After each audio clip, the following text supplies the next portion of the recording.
uniform yakho ngiyigqoka.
Khawuleleni ke sibabe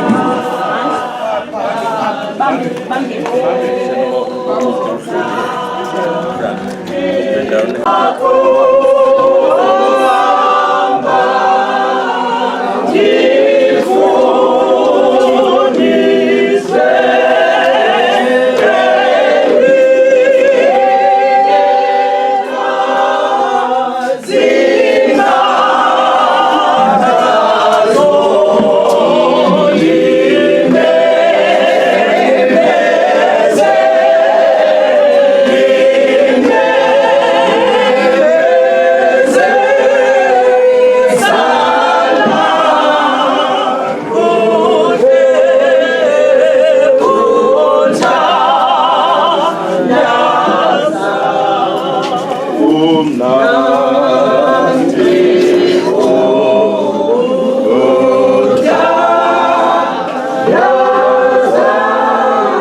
naye wonke umuntu othe waphumelela kusasa nje ngegama likaYesu Kristu Nkosi yethu, amen.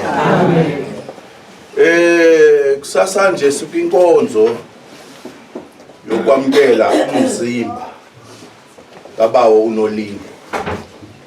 Asamkeli ba uNolingo, siyavana mose. Samkela umzimba kabawo uNolingo kuba inyama nomphefumulo okanye nomoya sohlukene.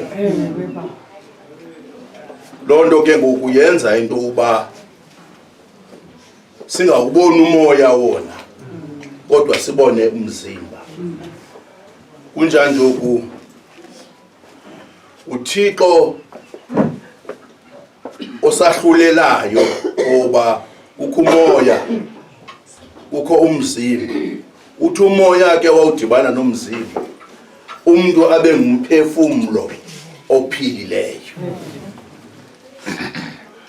Xa sizawuqalisa ke lenkonzo, basawuqalisa lenkonzo yakusasa nje, sizawuthabatha amaculo ethu sichile u199 simele kokuba simzukise uThixo nakweyiphilile.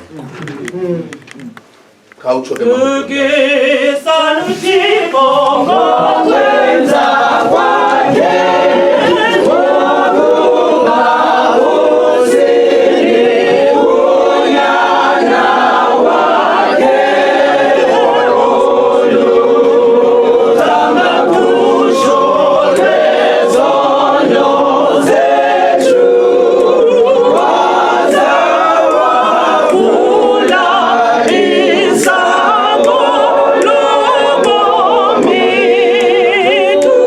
So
egameni likaThixo inyanga nasegameni likaThixo umoya onjena usasajena Thixo zikosithathu unguThixo kunye siphambi kobuso bakho mhlekazi namandla amakhulu Thixo womlungisi usasajena siza kuwe njengoThixo xa wena Nkosi uthe Nkosi wakukufa ngaphakathi kwale family ekwathe lomkhulu nolimo wena Nkosi njengoThixo sisithi ke wena Nkosi hlala kule family igcine ilondoloze ibeke Nkosi nakumsebenzi wonke oza kwenziwa ithemba lethu Thixo wethu ikuwe wena njengoThixo mhlekazi namandla amakhulu wena Nkosi ebomini wasidalela uba siphile sibe nobomi mhlekazi namandla amakhulu kodwa wena Nkosi njengoba wafika utshaba uSathane mhlekazi namandla amakhulu waze wahlutha Nkosi izinto esizinikwe ngawo mhlekazi namandla labakho ukufa thina Nkosi akho nto siyaziyo zonke izinto Nkosi zaziwa nguwe hamba phambi kwale nkonzo uyigcine Nkosi ugcine abakhonzi bakho uthi Nkosi nomsebenzi wonke ozakwenziwa umandla wakho Nkosi abe khona gcina Nkosi abantwana bakatata ukhulu ubagcine Nkosi ubaphahle ngezibele ubahambe nabo Nkosi namandla amakhulu nefemeli yonke yakwatata omkhulu nolingo amampondo ubaxhase mhlekazi namandla amakhulu ndalozi nomhlaba uvule Nkosi ingqondo eziphileyo kubantwana bale family abathe Nkosi ababalinalo ithuba loye esikolweni namhlanje kodwa wena Nkosi njengoThixo uqine wena Nkosi ngenkonzo ndalozi nomhlaba ezingqondweni zabo ukuze Nkosi uvule ingqondo eziphileyo zabo ezifundweni mhlekazi namandla amakhulu ithemba lethu ke Nkosi yithi ke Nkosi xa kuba umkhonzi wakho uyozawuvula le nkonzo wena Nkosi mgcine umxhasi uthi Nkosi into akuthume yona bayityale kule family umnike Nkosi umambathise umnike amandla ukuze mhlekazi namandla amakhulu akhe into azabithetha ibe yinto ephilisayo kule family ithemba lethu ke Nkosi kuwe wena Nkosi hlala kule nkonzo ihlale kwenzo zonke ezizawubakho ngaphakathi kwale family thina Nkosi akho nto siyaziyo sikhamisile thina sifana namantshontsho entaka elindele umfundzelo ozana nonini hlala Nkosi kuthi uhlale kule nkonzo sigcine Nkosi sibabale kofefe lakho lasezulwini uhlale Nkosi kubantu bale family emveni kwalo msebenzi ube nguThixo wabo uhambe kunye nabo ngoba Nkosi abantu abaninzi befamily bathi emveni komsebenzi abantu babuye benzakala nika Nkosi amazwi aphileyo umkhonzi wakho kuKristu uSethu amen amen bezawuthi uYesu kwabe lapha bezathi umuntu olutshaba owenzelele uPawulos ebelapha bezawuthela ukugqibela utshaba onza kubhangiswa yile nkonzo singayo kusasa ndizawunikela kuba uMadinda ndizawunikela kuba uMadinda acengane nolusapho ukuze xa siqhuba sibe sisazi noba sigqibile ngolusapho ba uMadinda ungahlabela bunayo ingoma Mamudon Number 20. Ukakhuthala moya wakho bela phambili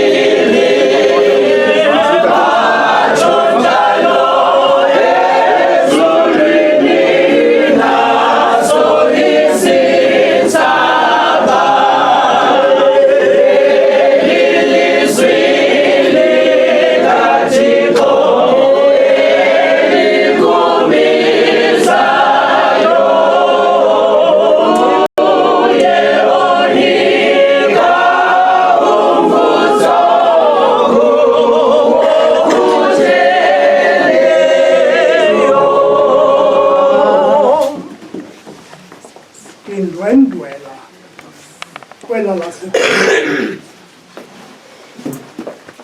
kwikhaya ikamari ukumpha njengalawa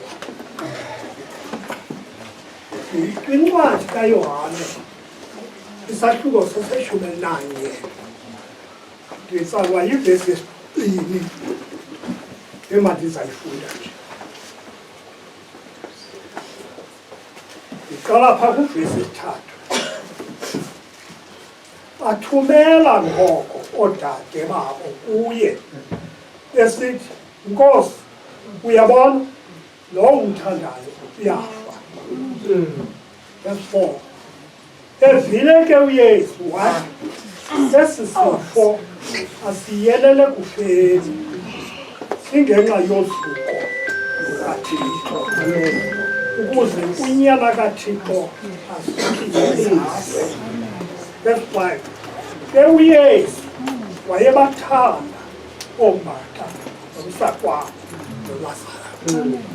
Inkosi mayilisikelele eli lizwi ngoku nakwena phakade. Amen. Sele ndichazile umphathiswa okokuba ndibhalela.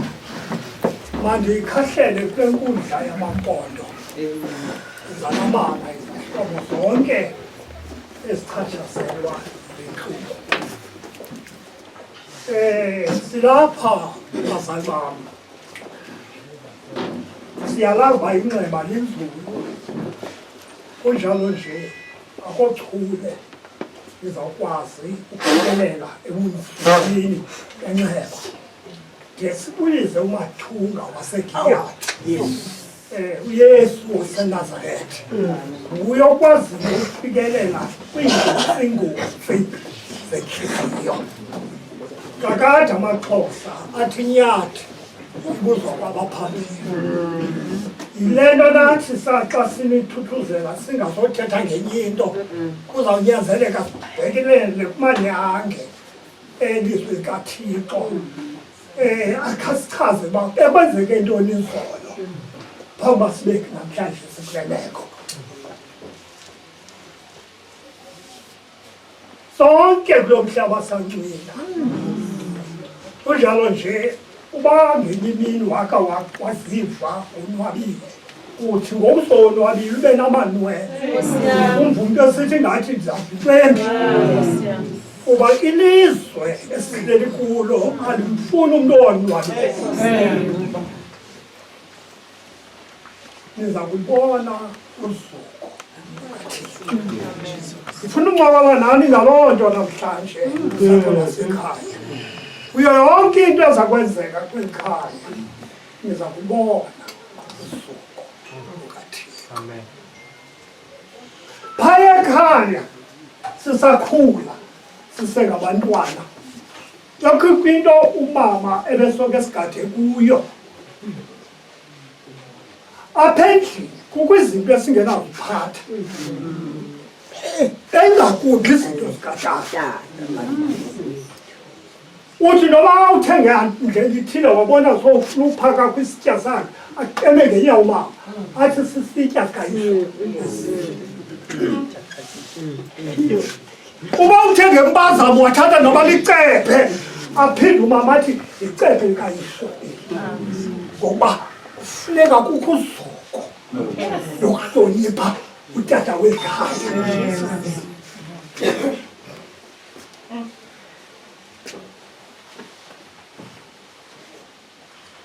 Uba bendawukhe ndindwendwele kwimihla kaEli umprofethi okanye umbingeleli, kwenzeka ingushe endlini kaThixo ngoonyana bakho uxakene nabo uPhinehasi noHofeni.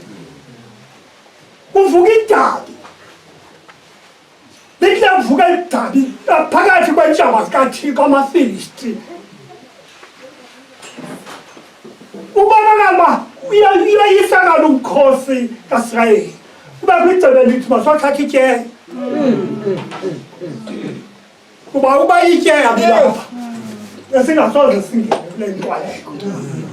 Khawujonge indlela abayayithatha ngayo ityeya, ababuzi nakumbingeleli. Suke bayothatha ityeya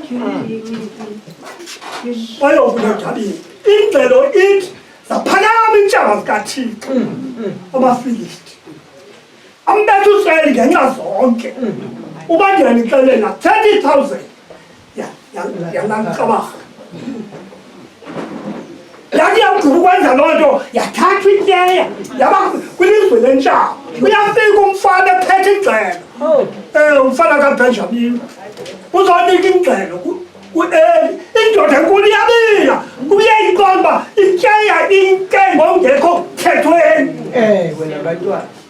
ngena abantwana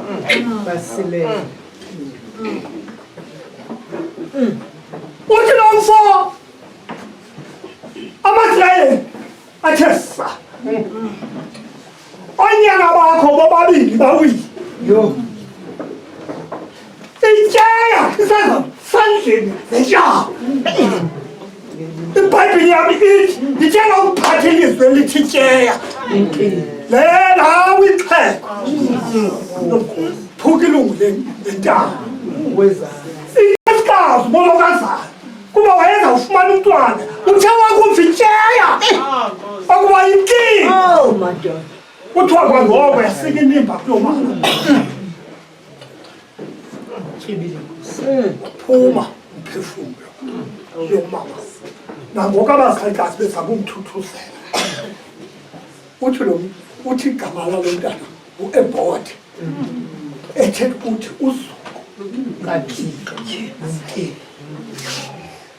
kumkityeya ethi kumkityeya ethi inkamongezamntambeko kuba khange kubiza uThixo iyaxoxwa le nto akamenywanga umnini tyeya nozuko kaThixo ethi bathatha indlela emfutshane uAdam noEva namhlanje sityumpantyumpeka ekufeni yona nto ebuzayo uThixo kumama uEva yintoni uyenzile namhlanje uzuko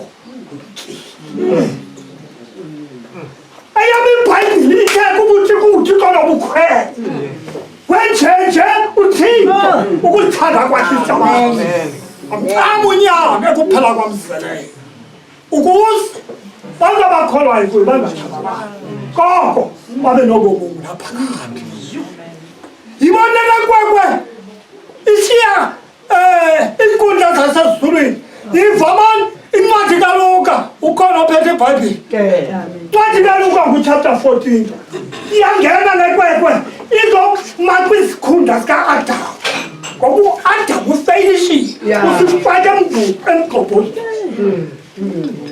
yiyo le nto abagqirha athi singabantwana bogula ke ngoku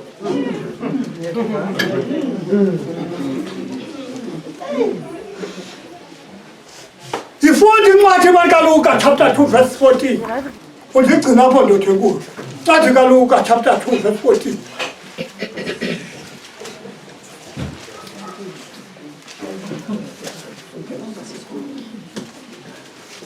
uzuko kuThixo enyangweni uzuko kuThixo enyangweni uxolo emhlabeni inkolelo ebantwini yavela lekwekwe iphethe iflag ayaphuncuka kuAdamu yeza kulo mhlaba nangoku uyawuphakama iflag kufuneka kubethwe ingoma kuthiwe ingoma yesizwe ngoba kufuneka kuphakama iflag yesizwe intwana eSouth Africa ke le flag izimbombo ngembombo ngoba idibanisa intlanga kodwa le inemigqala mithathu iyawuqala ithi uzuko kuThixo enyangweni eyesibini isixhobo emhlabeni eyesithathini inkolelo ebantwini kolelo ebantwini yavela lekwekwe iphethe lo flag iphethe lo flag yeza kulo mhlaba silapha nje siphantsi kwalo flag singena phantsi kwalo flag injalo kuyazakanyela nje ukuyithetha nje le nto yeflag wazokuyi-implimenta wenza into zoba makabonakala umzekelo phakathi kwezinto uchithe le nkonzo yokufa kuba ngela xesha iyiflag kaThixo eEdeni ungayifunda incwadi eGenesis uchapter 1 of chapter 2 awukabikho umngcwabo kaba ezivesi ezahluka zozibili sithi xa sizibisa sithi zizahluka zingcwele ngoba ibhoksi ayikho ibhoksi sidibana nayo kuxoxwa phantsi kwetyholo iofisi kuyaqoqa kanti kuxoxwa ngale bhuks. Futhi namncwadi kaIsaya 14 u-28 verse 18 kuxoxwa ngale bhuks. Kuxoxwa ngale bhuks.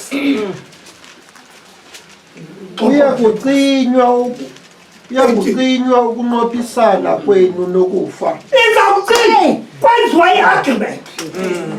Kwenziwa i-argument. Yima ndikuxelele. Xa kwenziwa i-argument amaqela amabili. Amaqela amabili. Nithi nawuvumelana kufuneke ke ngoku kube kwindawo kusayinwa kuyo. Itekhnoloji ngelo xesha ayikabikho. Itekhnoloji ayikabikho ngelo xesha. Izawukwenziwa njani itekhnoloji? Sizawusayina phi?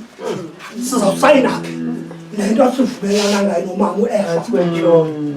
Sivumelene ngayo. Ithi inyoka, hayi mani, ilula le nto. Isiqhamo esi sizawuzenza iphepha. Sizawuthatha isiqhamo esi silenze iphepha. Ipeni sayifumana isivinyo eli lakho lila lizokhuluma apha. Lethi lilume izinyo i-argument ivumelekile. Yaluma namasi. Amen. Yaluma namasi. Kwathi uba umtshato wabo uthi eyam yakho, eyam yam. Ayivumeleki ke ngoku i-argument iqhubeke phambili de indoda isayi.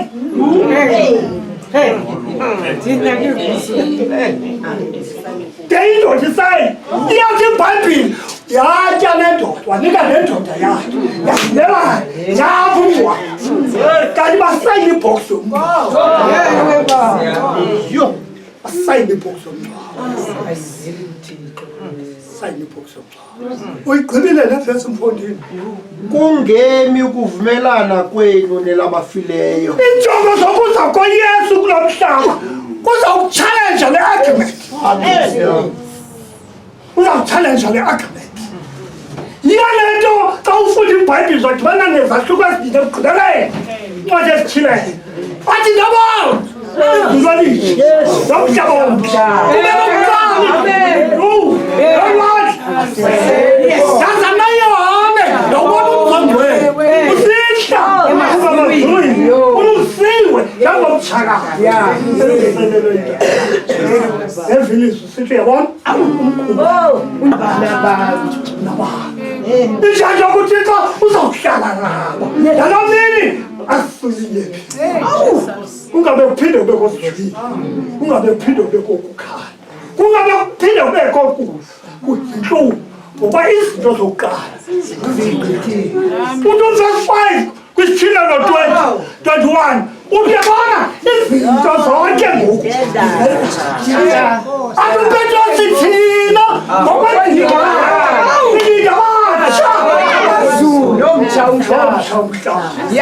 kulo mhlaba ungenwe impukane. Yalazi usilisikaneaa yabona ibizikala ukhathalele noba ubuyithanda yawuthi khatha ngoba liphele uthanda ngokuthi malogqithwa nomhlaba sihleli kuwo bazalwane ukwatyelwe umlilo. Kwatyelwe umlilo thina ngokwedinga lakho belapho kaThixo unyaka wabonisa 3.5 yeminyaka wayeyibulala okanye ayichithe ibhokisi yaphela imingcwabo ePalestina ngexesha uYesu. Ndike ndazama bashumayeli ndikhangela ivesi apho uYesu kuthiwa waka wangcwaba. Mose thina saxothana ngemingcwabo sithi sinikane nendawo eziphezulu ngayo. Kodwa ndifuna ukuxelela eBhayibhileni ayifumana ibhokisi ethi uYesu wakhumhlaba. Ayam iBhayibhile ithi umfazi unyana womhlolokazi wasenayini kuphela kwakhe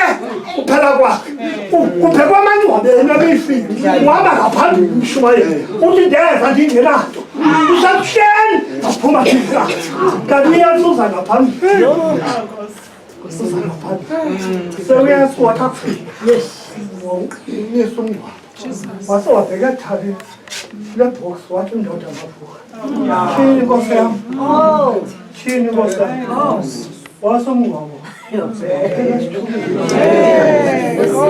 ngoba kwakulungiselela inkobe ezawutyiwa. Lo mntu wayethatha inkobe Ekhaya. Akafika nje. Usebhethani ngoku. Sebhethani ngoba wakhe uqhubekile. Wasebhethani. Esithi ndabona usuku. Into endiyithandayo lona akafanga ukuthi kubafundi kubantu abakuye akathi bafile uthi balele uthi bafundi bakhe ndiyale bethana kwalowo uhlobo wethu lazameleyo kwathi abafundi xa elele into nekukhathazayo umfundisi uthi ibhayibhile uyadwa watsho ngokuphandle ufile kuba into endiyithandayo xa esithi ulele uthetha into ufa ebheka amadwaleni enesimkhathi enesimkhathi akho nto ibaleka into obungena ebhokisini enesimkhathi ngoba nizawubhonga icilongo ikhali iselfoni uphathi wamagadi omhlaba ngoba ungena emhlabeni unesimkhathi nesimkhathi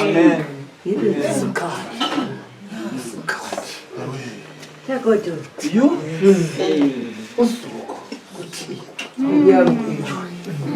uqobo emhlabeni kolelo bantwana basekhaya noba singasi ngeyive into ethethwayo ndibawona uba sonke siphathe lo flag iyabe iyiflag kanaphakathi ezabiseuniversal kuthixo enyakweni kangangendlela siphethe umyalezo ndifuna nje uthetha ngawo ndiyeke ndihlale phantsi incwadi ethile noku-14 kuvesi 6 and 7 kubona izinto zezintathu yaphaphazela esandizulisa amazulu sinendaba yifunde mfondini ndabona esinye isithunywa sezulu siphaphazela esazulwini samazulu sinendaba ezilungileyo ezibunaphakade ukuba sizishumale kwabo bemiyo phezu komhlaba sisithini mfondini kuvesi 7 sithini mfondini sithi moyikeni nimzukise ngokuba lifikile ixa lokugweba moyikeni nimnqule lowo wenza izulu nomhlaba nolwandle nemithombo moyikeni yakroba le nto semngqamlezulu yakroba ligama isibungula kathixo utheni angayiphenduli kuba impeketho thixo akayiphenduli Ini yami mbali yakho enye indoda. Yathi mfondini akuboyiki. Akuboyiki. Kuba silapha nje siziboko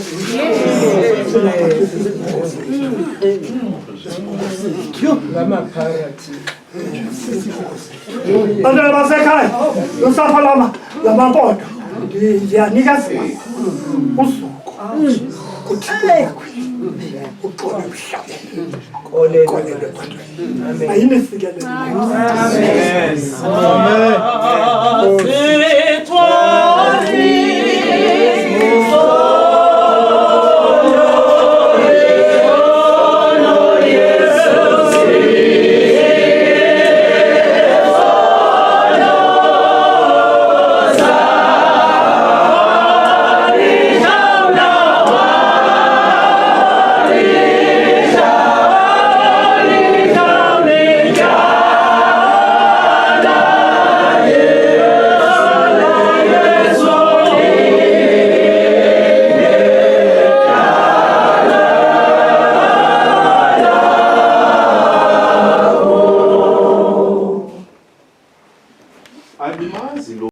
emveni kokuba ityeya ithinjiwe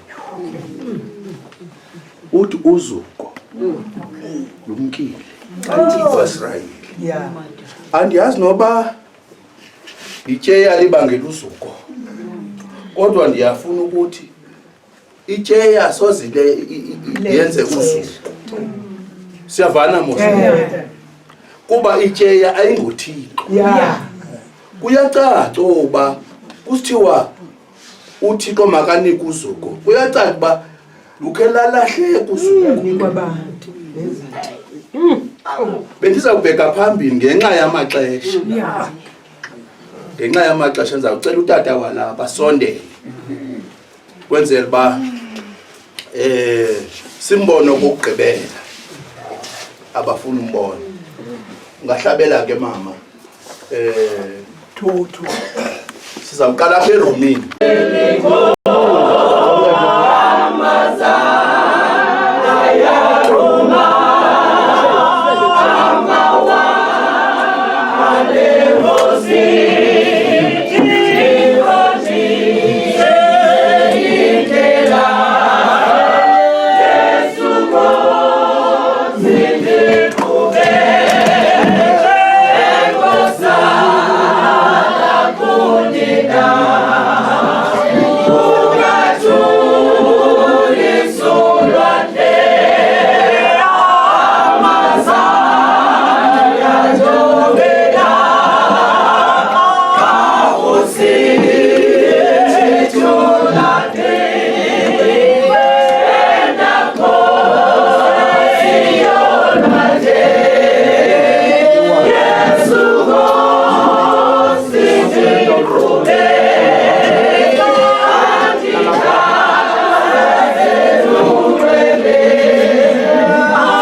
Siyavana mos. Athi onke amampondo ayaya ezulwini. Yes. Siyavana mos. Onke amampondo ayathini? Ayaya ezulwini. Kodwa ajike athi. Siyavana ne? Ajike athi. Angayiyo ngampondo zisahiweyo. Siyavana ne? Uthi angayiyo ngampondo zitheni? Ngoko ke amampondo mawazilole impondo zawo. Angazisahi. Ngoku ke ngoku sizawunikela komama. Sizawunikela komama. Ndizabahlutha komama namanje bacothe nje. Sizawuma phaya emnyango. Kodwa ndizawucela utata ungcola. Asivalele ngomthandazo omfutshane. Le esisiqinto kwenze banomama bakwazi ukuvula ngomthandazo wabo. Amen. Masithandazeni. Bawethu oluthando sekhaya ezulwini. Yise wenkosi yethu uYesu Kristu. Kusasa nje Nkosi sinika uzuko nembeko igama lakho engcwele. Sisithi kuba bonke oThixo akakho njengawe. Unjalo nje Nkosi akakho omnye uThixo ngaphandle kwakho. Kuba wena wedwa wadala izulu nomhlaba nolwandle nemithombo yamanzi nomuntu esinguye. Kwaye kunjalo nje ulawula into zonke. Ubona into zonke. Wazi into zonke usendaweni zonke ngamaxesha onke. Sinika ke Nkosi umbulelo kuwe. Ngamazwi ayincamisa abubomi esiwavileyo. Safuna udloba ngokwamatakane kuba Nkosi sonwabile. Kuba simnandi indaba. Endleleni yesihambi xa sizula ezantsi emhlabeni. Sikelela lamazwi thina. Wathamsanela lafumana indawo ezinhliziyweni zelikhaya. Silithuthuzela elikhaya Thixo wenzile umsebenzi wakho obusithume wona. Sinikela kuwe nale inkonzo ke Nkosi uba qhubekeke nayo ube nguThixo sibe ngabantu bakho ngoKristu obuya. Amen. 185 185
Saya suka kok ipesa, sincane namhlanje sawuncama namhlanje kodwa asincami ngokusileyo ngoba siyayazi indlela kaTakulimo bemthembile uThixo wakhe nangona bengaphilanga kodwa bengamlahlanga uThixo wakhe ukupheleleyo asizayiqalisa le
usithwele wena Thixo othandekayo kubusuku baphezolo xa ongendawo Yesu ebesidlikidla singabanye ngabanye engavumi kokuba Nkosi lemini siyifumane kwathi kuba wena unguThixo uThixo othembakeleyo wenza kokuba Thixo othandekayo sikwazi uzokufika kweli khaya simile ke Thixo ngeli xesha simile Thixo othandekayo esikhondweni somnqamlezo wakho sizokuthi nalo lusapho Thixo othandekayo uwe mnini wezinto zonke osixeleleyo kokuba yethu ngamaxesha onke Yesu sikwimbandezelo masikubize siyakubiza ke Thixo ngeli xesha sisithi wena njengoThixo othembakeleyo wena njengoThixo Nkosi ozisula inyembezi wena njengoThixo Nkosi okwaziyo Thixo othandekayo abantu abamoya utyumkileyo Yesu ubaphulule Thixo othandekayo naba Thixo abantwana belikhaya nali Yesu olusapho uthe wena Nkosi elizwini lakho njengomntu othuthuzelwa ngunina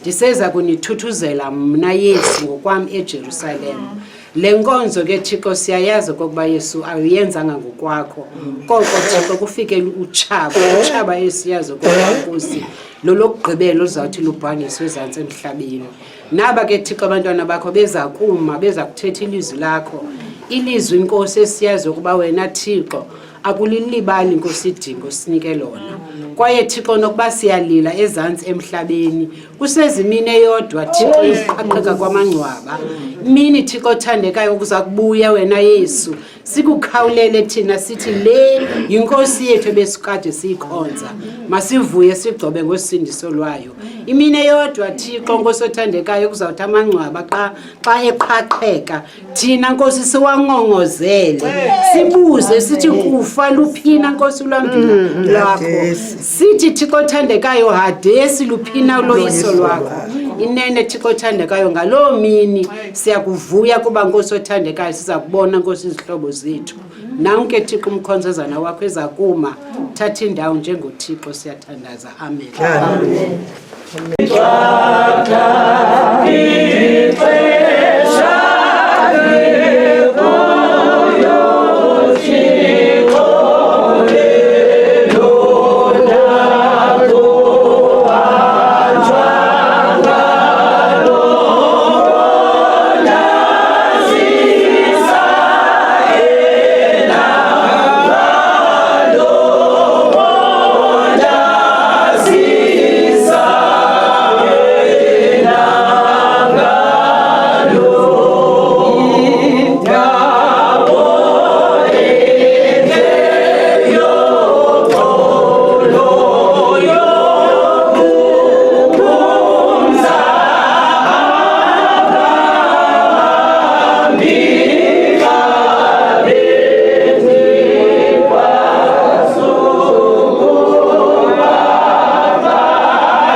utata nomama uNolingo, kwizihlobo nezalamane, nabo bonke abachatshazelwa ile ntlungu, ndibulise nabahlali base-K Street. Ndibulise onke amaKrestu phantsi kwalo mnquba ngegama kaYesu Kristu Nkosi yethu. Amen. Ngifunda kunye nani incwadi kaSamuel wesibini, isahluko sesesithoba. Mandidlule le ndawo umama wethu besele ithethile. Ndivuyiswa phantsi kwalo mnquba wakatata uNolingo kugcwele umkhosi wentokazi. So ithetha ukuthi ndakusuka kule ndawo ayizolambatha, ngoba xa ndijongile ugudla idonga abashumayeli bendaba ezilungileyo. Nokanmakumphoxa uThixo ngale mini, ngoba ezinkozweni zenu niyazana naye uThixo. Sahluko sesithoba ivesi yokuqala. Wathi uDavide kusekho mbunde na kwindlu kaSawule ukuze ndiyenzele inceba ngenxa kaYonatani. Nkosi mayisikelelwe ukufunda kwelizwi layo ade abuye uYesu kwesibini. Amen. Imfazwe phakathi koSawule nezizwe ngezizwe. Kambe kaSawule lo wayengavani kanye noDavide, kodwa simanga uSawule uDavide uyavana nonyana kaSawule okuJonathani. Kwabe kuliwe kuthe waka kunzima, kubonakala kuba emfazweni khona oyiswayo.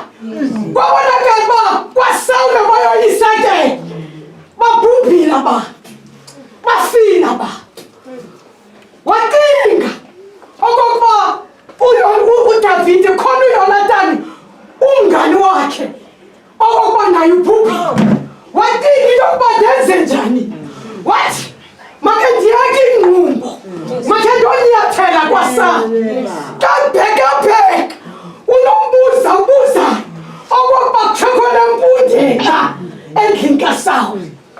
Ufika kukwisisebenzi sakhona esasibhisi, waya kuso wabuza uba kusekhona empundeni kaSawule ukuze ndiyenzele inceba, ngoba inyama yinto efunekayo kobomi siphilayo. Nakwintshaba ezuzenzela inceba ngokubona uba lutshaba lakho, ngoba sube lisengxakini lidinga inceba. Khawufika wahlangana nesisebenzi sathi ukhona uMesibhoshethi, ukhona ingakhi uMesibhoshethi wenzake. Uyabona ke ngoku uphendla into engabuzwayo, uthi wenzake akasenawuyilenza, akakwazi uhamba. uDavide ungangathi andibuzi loo nto, andibuzi uba utata uNolingo uvuthiswe yintoni ebekude kangaka kumadinga kaThixo. Into endiyibuzayo uba akusekhona mpundeka ukuze kwaNolingo ndiyenzele inceba. Ngokufaka tata uNolingo akusekhona mpundeka kwatata uNolingo. Uthi khona uMesibhoshethi uselodipha. Uyakhumbula okokuba xa kuthethwa ngelodipha sinezibuyi ngqo, kuthethwa ngendawo yembandezelo. Kuthethwa ngendawo yembandezelo. Kwathi usezantsi embandezelweni. Yandicingisa incwadi yesithilelo u-20 chapter 20. Mhla uSathane egxothwa ezulwini wehla nomsindo, wavala ilizwi lisithi uhlile. Abomi emhlaba uhlile nomsindo ongendawo uzaligungqisa lonke elimiweyo. Behla ngoba kakade indawo yembandezelo isezantsi. Awukwazi uba phezulu sembandezelweni. Yile nto kwawungena ukufo katata uNolingo kwabonakala uba kondlala imatrasi, kwabonakala uba bayiqalisa neroom ngoba imbandezelo inomakhe. Abaphithizeli ezikhitshini bonke, abangaphithizeli bonke efront.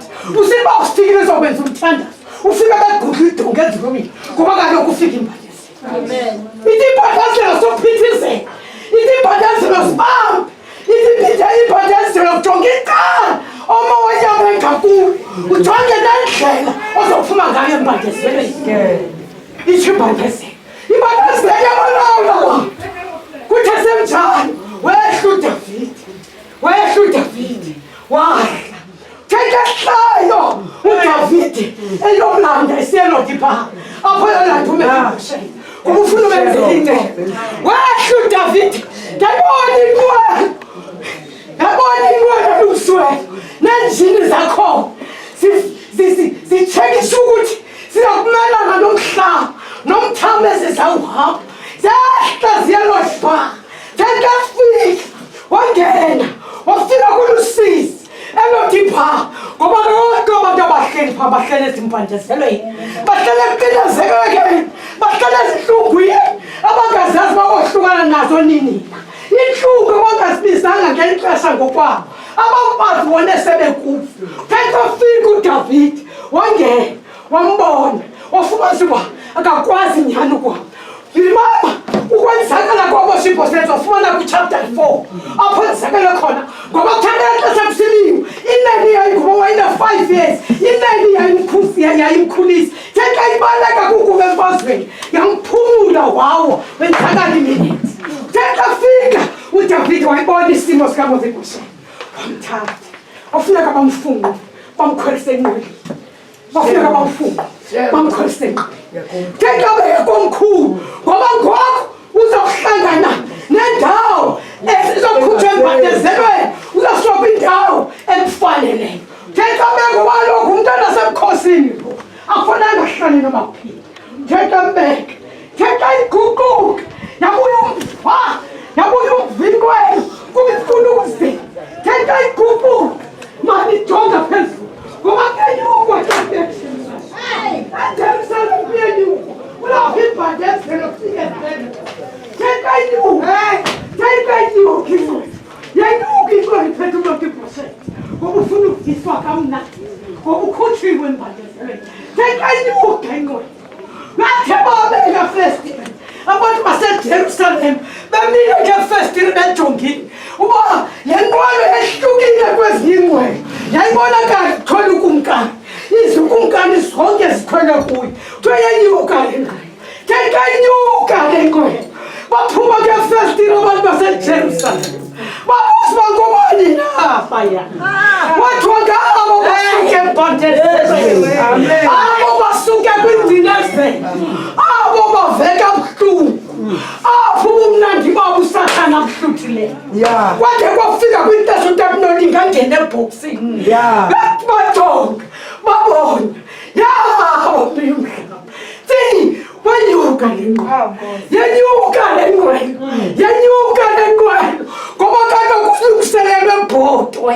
theka ifike eJerusalem yazinze yabangathi ithi ndiboneni ndiphuma kwimbandezelo yomhlaba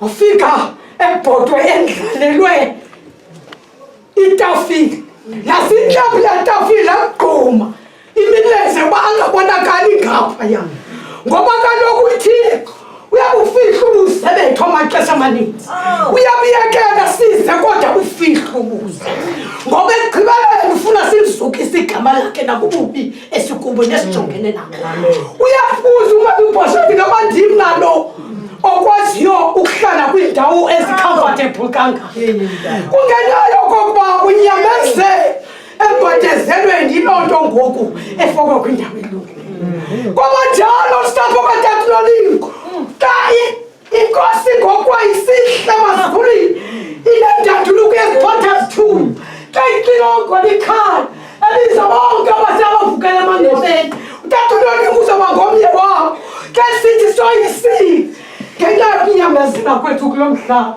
asathi ngokuphatheka kwethu kakubi sayishiya inkosi senyamezela uthi ngokholo esikholo sengathi uthi uMthuniso 125 okholo sengoYehova unjengentaba yaseZiyoni yona ingasukumiyo noba seyishukishwa nazitsunami ayishukumi wathi into Yehova ubagcinile nabo ubajikelezile bakhe abantwana. Ndamphefumlo wam utshabaluzile imikhosi kaSathana iyakuzulela iyakuzulela. Wonke umuntu olapha endlini ngokwezigaba zethu zokuhlala kulisela abefundisikazi nabefundisi abalapha bethula becinga bakuzaphakama umuntu wenye imvanga okanye umuntu wasecawo. Ndinibulisa nonke egameni lenkosi yethu Yesu Kristu. Ndicela nindilinde kwincwadi kaJoshua uchapter 1 nifundele uverse 1 noverse 2. Ndizise umandisa apha, ndihlala apha eshishini mna. Ndathi penshina apha kwafika unoteksi bathi sikufunele isizitawune ngoba sifuna ukungcwaba usakhele bazithethe zonto bazithethayo. Ndathi ndizawuhlala apha elokishini ngoba ndifuna ungathethi nabantwana bakaThixo ngezwi likaThixo. Khulani ifunda mem. Joshua 1 verse 2 verse 1 and 2 chapter 2 verse 1 and 2. Ndizise umandisa apha lo ndihlala ecanke ekuqaleni kwakhe ngoba abantwana bale ndawo babhubhela pha baninji pha ezinkonzweni zethu asinalo ulutsha sinabotata naba pha ngoku yindawo yami endihamba kuyo leya. Funda miss chapter 2 verse 1 and 2. uYoshua unyana kaNuni wesusa amadoda amabini azinhlolo esithi ngasese hambani niye kulikhangela ilizwe neYeriko. Ahamba ke aya endlwini yenkazana eliyinyukazi egama linguRahabi alala khona. Enkosi la phansi miss iziselondawo. uJoshua ngumuntu kaThixo onyulwe nguThixo ndizawuqaqanisa. Uthi usuka kumaSirayeli akhululwa nguThixo. That means amaKristu ephuma kulomhlaba ezawusinga ezulwini elungiswa nguThixo. Ihlabathi libathile lingameva kuyo behlale emahlathini nixesha elizalo elo. Before the second coming of Christ lilo eli kuthethwa ngalo apha. Uthi abaphuma lamadoda angena eJeriko afika iJeriko ingqingwe zindonga ezingaphezulu kwa nakwezi light ze-flood bathi soze bangene apha. Thixo ungena naphi na kanti phakathi phaya kwakuyinkazi elinguRahabi lihlale ecankwedonga indlu yalo ithe nca apha ecankwedonga. Kodwa ngale mini bathi bawufika wabafihla phezulu kuba babefika ngamaJeriko ezababulala kuba bazowuhlola eli lizwe. Le ntombazana yayinguNoshabhini. Xa umuntu ephela kweli lizwe etyiwa butywala etyiwa zedwa etyiwa yistrongo ulinde thina amaKristu size kuye akanqweneli uba yilantwa yiyo. Intliziyo yakhe iyakhala ifuna uThixo qha akazazi bangaphuma njani na ngoba umnqweno nenkaluko zimbuyile. Mithandazo yethu ezininzi mithandazo mayisi Thixo kamkhonxe uSathana khululo nyana nentombi zethu. Le ntombazana ilihenyukazi ihlekiswa ngayo ngoba noMaria waseMagadala kwakuhlekiswa ngayo kuthiwa wayelihulekazi laseMagadala wathi wanikwa ifani yokuba ngowaseMagadala. Kodwa if ndiyaxelela umuntu owenza i-vote of thanks uYesu Kristu wamhlaba mhlawumbe iinyawo zakhe wathi ogqiba wamhlaba neenyawo ebulela ukuza kukaYesu Kristu kulo mhlaba azothatha thina yabalela yenyukazi Maria waseMagadala babe bemplaka bemchela ubaba usazi balo nguyintombi enjani na ngongavuma mhlawumbe iinyawo zakho. uYesu bendifika endlini yakho apha khambe undihlabe neenyawo zibomvu. Khange ndihlambe neenyawo bafike endlini yenyukazi lathi iyenyukazi ihlala yelo chapter uyijonge pha ecaleni uphendule. Ndicinga uba kusegqibeleni apha kwathiwa uzuxhome intambo ebomvu apha edongeni ukuze wena usinde nabantu bakokwenu. Kwasinda abantu bakwaMandisa phaya mntu awukuthi wabiza bonke abantu bakokwabo bangena endlini zathi xa zidilika iinjongo zeJeriko uSirayeli ezawungena ngaphakathi abulale yonke into elapha. Usheki yenyukazi ebelithengisa utywala unoShabini yedwa sumdela umuntu osetywaleni sumdela umuntu okwi-drugs ucinga umandelwe phaya laa mntu uyalila noba thina sithethi naye. Fika oomama be-women's ministries balapha e-7 Day Adventist phaya elantweni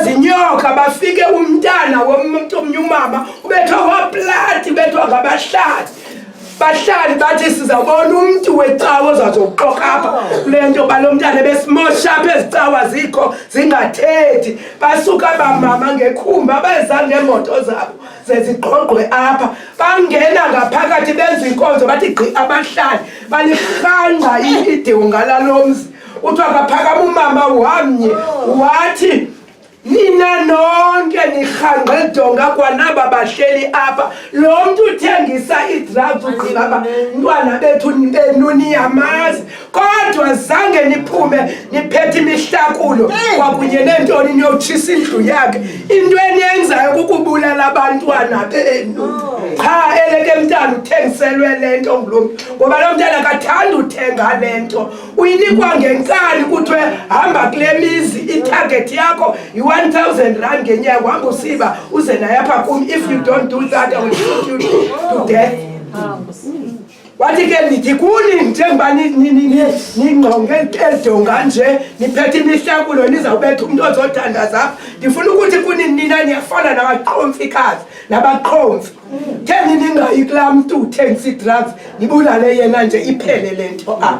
Funa ukuthi ke nathi amehlo wethu masingabajongi kancinci ngenye indlela abantu wasinda ihenyukazi lodwa enkezweni eJeriko kwathiwa iJeriko iyabulawa ngamaSirayeli inyathelwa phantsi iyatshiswa kodwa yonke ifemeli kanamhlanje sithetha ngoYesu Kristu osisizukulwana sikaRahabi ozalwa kwisizukulwana sikaRahabi. Umntu noba uyintoni ndifuna uzisa uTata Nolingo shumayela uTata Nolingo apha andithi uclean naye befana nalo Rahabi kodwa ngenye imini ngelinye ilanga lamalanga uthi uzawuthi xa sihla uYesu Kristu esibhakabhakeni uphume isihlwele esikhulu sabantu ababengamaziyoni ababengamawisili ababezintoni bengayazi bona lento yoba lento bayilandelayo ayikho abazawusheka kulo mhlaba ngabantu abebeyazi baze abayinyamezela kodwa abazawuphuma uthatha inqwelo yezulu induluka ibheke zifike lithutywa zezulu zivuna zisiqwila emangcwabeni kuthiwa xa siphume emangcwabeni siphume sishayina njengalento sengasenayo le khali mnyama sinayo ngoba xa the wabonakala siyawufana nayo itsheni ebheke ezulwini xa siya kuyo siyafika isithunywa sakho esibe sihamba nawe sirekodisha yonke into yakho sikuqwile sikufukule sikuse emazulwini uyakuthiwa ufika apho ke nizawuhlala phantsi ngoku sathi xa sifika ke ngoku sibuya kukhona nginginya inkulu izawuyenza kuthiwa ingangesanti yolwandle ayikwazi ubaleka kuthiwa xa ijikeleza inqwelo yezulu ezamkanathi kulo mhlaba sithorise kuzo zonke iiplanethi zoyi-hybrid sisawufika kwiplanethi eyibhere ufike apho kukwichibi kubhaptizwa abantu abangazange babhaptizwe ngokungcwatywa emanzini batogqitywa baphume ekufeni. Thorishe inqwelo siyogqitha ko-Eliya siyogqitha ko-Enoch ngoba bakaya ezulwini basahleli kwezi planet balinde umhla wokuvuka xa singene kuthiwe ngobani aba bavela phi aba nze niyimamela ingoma ezawuculwa yikherobi ithi bavela phi na aba kuthiwe baphuma kwimbandezelo enkulu esemhlaba ngabantu abazindidi ngendidi ayinguwe wedwa ayindindedwa ayindindedwa ngabantu abavela kwimbandezelo enkulu bethuna singadlalisi ngabantu masingadlalisi ngabantu abakulo mhlaba abantu mabalivile izwi likaThixo balitsike ngokwabo iphethe inginginye yamaphepha apha ndizawunika abantu abafuna okubuya kwesibini kukaYesu Kristu enkosi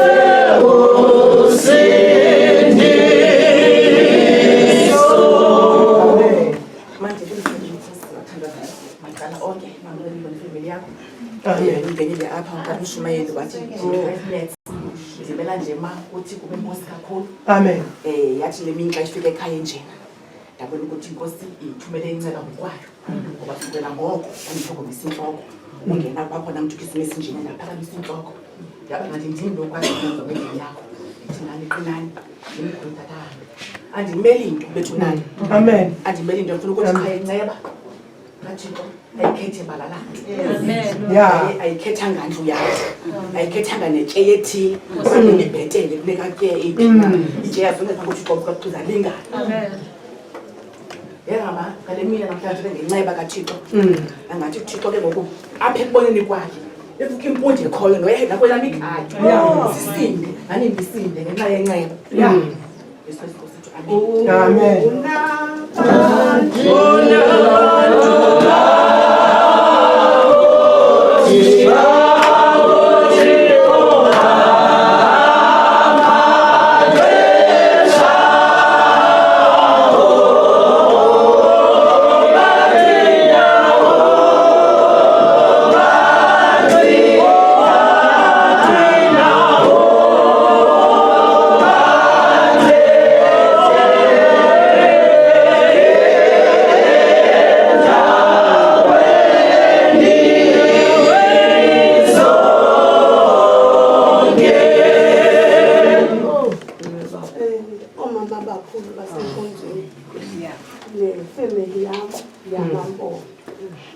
ndingumakoti bethunani wasemamboni sinemonti silanda uhamba kum njengomolokazana le ndithe mandingamangalelwa zinyawo zam usuke emonti iyo loo nto ndombathayo xa ndiza kwindawo ndingumakoti bethunani wasemambondweni ngava bebephuma ke ngotata njengoba ndiqala ukuza kweli khaya ndihamba nendodakazi yam nantsi yangasemva sithi ngqe family yasekhaya siyaqala ukuza namhlanje apha ekhaya ngqe akuhlanga lungehliyo le nto yefileyo apha ekhaya izawugqitha mhlawumbi ngalo mzuzu sithethayo seyigqithile ikomumzi yiyo loo nto sisithi masithi ngqe umama ufeke ilizwi apha le nceba inceba ke yinto enkulu bazali bam yinto oyifumana nje kuThixo ungakhange ube bhatele ungakhange ube wenze nto kodwa uThixo ngenxa yoba inceba yakho usoloko ijinga phezu kwentloko zethu ayenze inceba uzawuyenza ke ngoku nalapha kweli khaya inceba njebemkile nje utata nje yonke into ibisenziwa ngutata akho nto izawusilela izawuvela inceba iyenze uThixo athumele isithunywa sakhe kwenzeke loo nto iminqweno noba kusebantwaneni bakatata noba kukubani na izawusoloko ayimkanga yona inceba izawuhamba nani akazunishiya uThixo bazali bam akazunishiya ngalo lonke ixesha benisithi makhe ndithi tshe bazali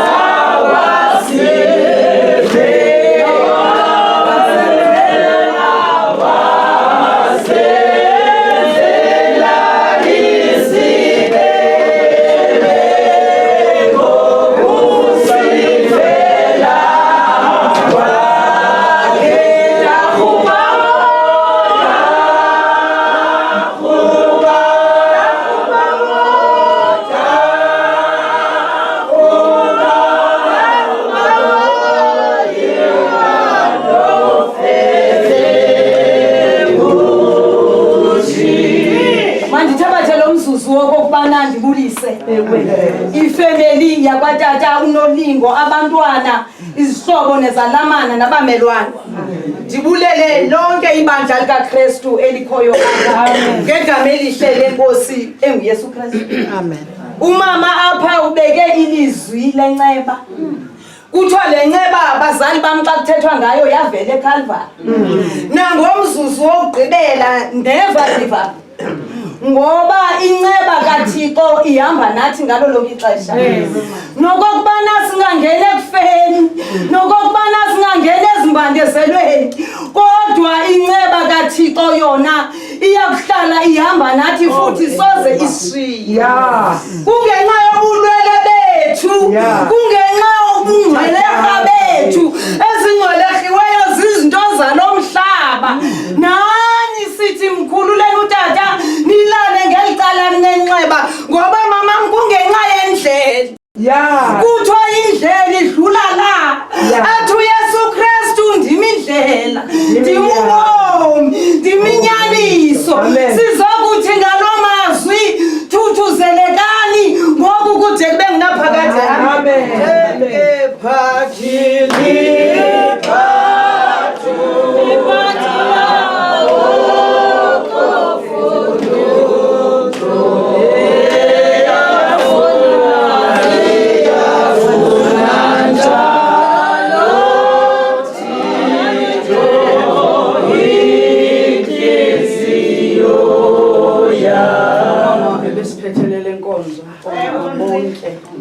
Bonke amasabatha inkokeli zethu zonke ifamily ihlobo izalamana ngale ntsasamolweni kwawutata ndingumuntu obhalayo kakhulu andisana zawushumayela qha ndijonge le nto uba ndinqena le nto singundaniselwe ngamasabatha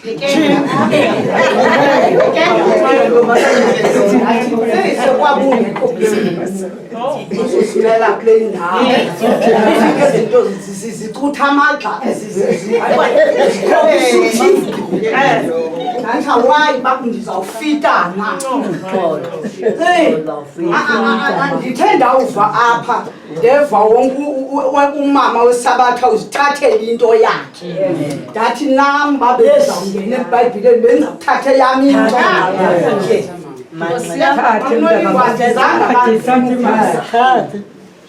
ndicinge wena inzala yakho ndixakekile kakhulu andizoyichaza le nto kuyo kodwa ndombathebhatisi ndacinga wena yindlu yakho ndathi mandibonakale nje nam ndoyam umgubasi anithuthuzelwa hayi anithuthuzelwa niyaxelelwa ngento benisiqelela yona isithi kuthi kho inceba isithi endlini wakuphume nabantunde kaThixo ndizabulala amandla wakho abangela nkosi ndoyamela umgubasi ndizobulela ukwenza kwakho ndizawuthi kuwe kulungile umzi uyafana noThixo uba kungabikho mntu unoswela ubhutaphume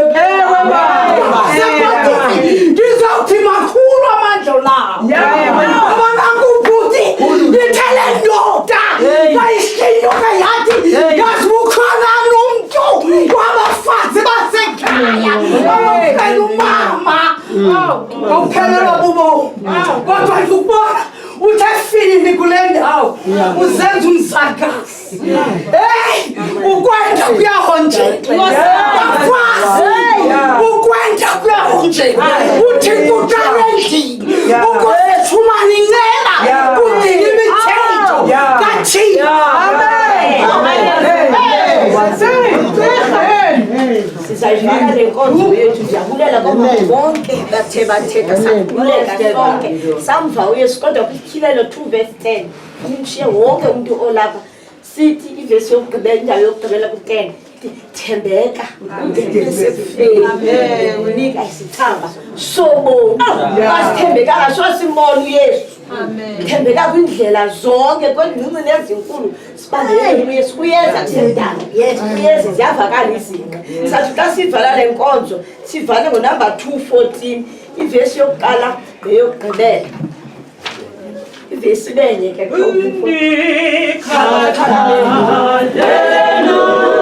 Yesu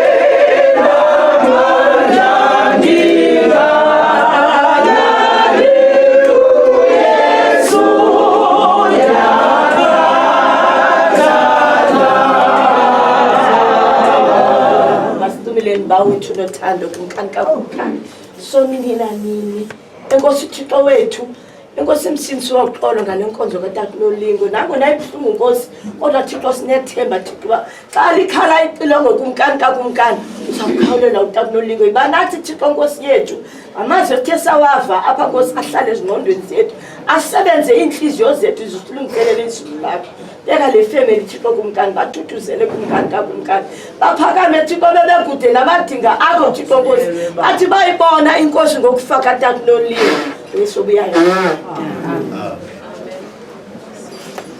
Ndiyabulela komama kodwa ndifuna ubacebisa mama. Next time mama xa nibaninzi olhlobo sanucula siyavana ne makuthi phakama omnye makuthi usuka omnye umomnye uba nizawuthi nitye ixesha longucula siyavana musi ndiyakuthanda kona ucula gqithi kangangoba mna babikhona indlela benza mangashunyana maculo kuba cula oku kuyintoni kuyintshumayelo. Alright ngoku ke ngoku sicela into yoba sihlale ngolu hlobo siyavana musi sizawumkhupha ke utata ubethe ngecawa hayi ngalifuthi ungekho alikwazi Andwari. Andisebenzi kanje behlupha ke ngithume urasta nje Andwari. Kuzaba right.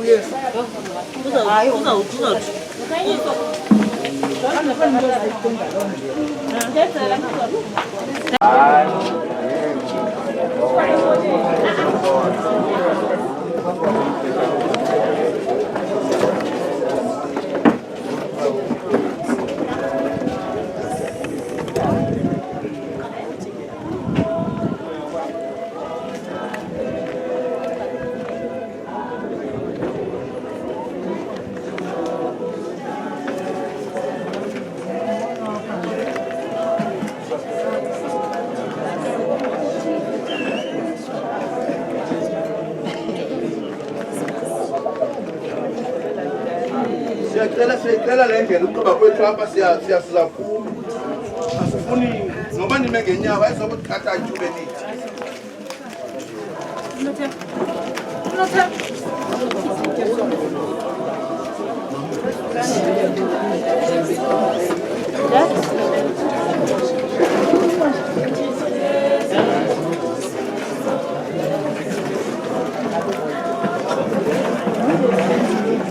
Changis. Terus sampai sana peak sana Changis.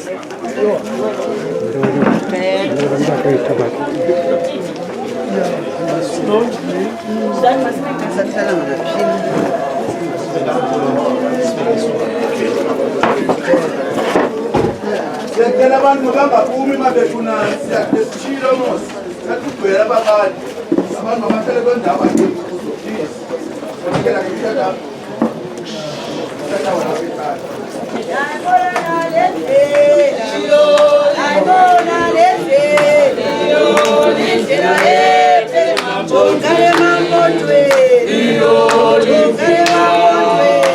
Yo,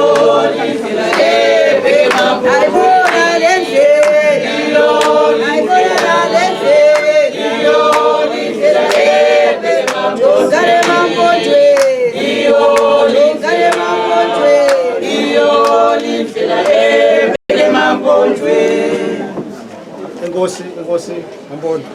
Bandibulele kumntu wonke okhoyo apha endlini. Ndibulise kumntu wonke apha endlini. Ndithunywa ngaMampondo, ndithunywa ngoThahla, ndithunywa ngoFaku, ndithunywa ngoNgqungqushe, ndithunywa ngoHlamba ngobende.